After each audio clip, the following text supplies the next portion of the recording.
Hey y'all, it's Jessica from Sloppy Swatches. Today I have a look at 3 of the new chrome nail kits available now from Sally Hansen. These kits were sent to me for review and they're available right now online or pretty much at any regular retail store. So I'm going to go ahead and give you a rundown of my thoughts. First, I do recommend going in with a ridge filling base coat. You definitely want a nice smooth canvas. I will be swatching these today on my Cindy or my right hand because it is a little bit smoother and the nails just look a little bit better right now. So I'm going to go ahead and get right into it.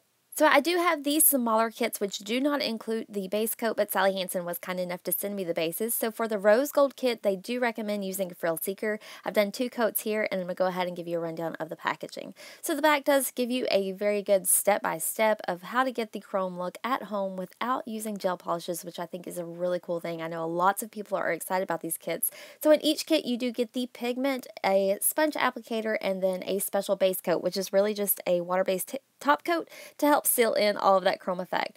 So I am going to show you how to use the sponge. Honestly, I prefer to use the sponge and get a good amount of product onto the nail while it's still maybe a little bit tacky, and then burnish it down with my finger. I did find that that gave me the best chrome effect. Usually when you want to burnish it down on gel, you use one of those rubber tipped applicators, but with this kind of nail polish you don't want to do that because it'll bump it up and make ridges and just mess up the base. So for the rose gold, I did use 2 coats of that frill seeker and then went in with a good amount of the rose gold pigment. I did find that this wasn't a super big difference. It just kind of almost made it look like it had a bit of a shimmer to it. I was really kind of disappointed. I am going to go ahead and use a brush and knock off all of that excess. And then for me, what I like to do is use a thin coat of the Special Effects top coat. You don't want to go too thick with this because it does take a good amount of time to dry. It is water-based, so you're going to have to wait for it a little bit. If you try to top coat it before the water-based top coat is dry, it's going to kind of make a film or almost like it was foggy. I definitely recommend letting it dry all the way down. If you wanted to, after that step, if you have any bald patches, you can go back in with more pigment and burnish it again and just repeat. So I am going to use the 101 Miracle Gel Top Coat to help smooth it all in and seal it in. And then I found you can just wash your hands afterwards and it gets rid of pretty much all the excess pigment that may be around the skin. So here's a look at the Rose Gold Chrome Kit at an angle underneath my artificial lighting, and this is my final swatch photo, again under that same artificial lighting. For the 2 other kits I have today, it is recommended to use Black EO as the base coat, so I've done 2 coats of Black EO here. The first kit that I'm going to share with you is the Peacock kit. So this has a very beautiful blue to purple shimmer. Again, you get the pigment, the base coat, and then the sponge applicator. The only thing I think that I was a little bit disappointed about with these pigments is that the bottles are not labeled. So if you get 2 that kind of look the same, you may not know exactly what you're using. Again, I just kind of patted it on a good amount and then went back in and burnished it with my finger. The shift on this one is amazing. Super beautiful, very evident, especially over this black color. You can really use it over any base color you want, but you do get the most dramatic shift here. So I'm going to go ahead and burnish it down some more. If you find that you have a bald patch or it's not sticking well, you can go in with another coat of top coat and just do another pass of the pigment. Really easy to use.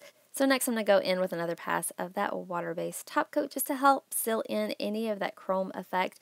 I did find that these were maybe a little bit more metallic than, say, chrome. I think the pigments are just a little bit larger and don't give you that mirror-like sheen, but definitely really cool and metallic on the nail. So here's a quick look at Peacock at an angle underneath my artificial lighting with those 2 coats of top coat, and this is my final swatch photo, again under that artificial lighting.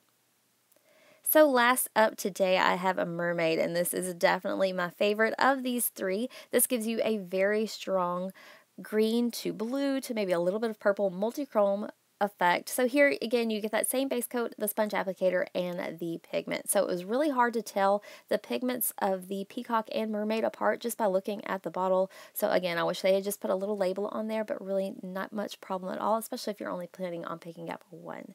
So next I'm going to pat on that pigment to just a very slightly tacky base of 2 coats of Black EO and then burnish it down with my finger before top coating again with that Special Effects top coat. And you can see I do have a good amount of fallout of that pigment on my skin here. Honestly, just get those base coats on and then you can clean it up with water. It's not a big deal at all. So I'll go ahead and let that dry and then top coat it once more with a 101 top coat. And this is a look at that completed mani underneath my artificial lighting. This one was so shifty. Honestly, I still have it on and it's been like 5 days. So this is my final swatch photo at an angle again under that artificial lighting.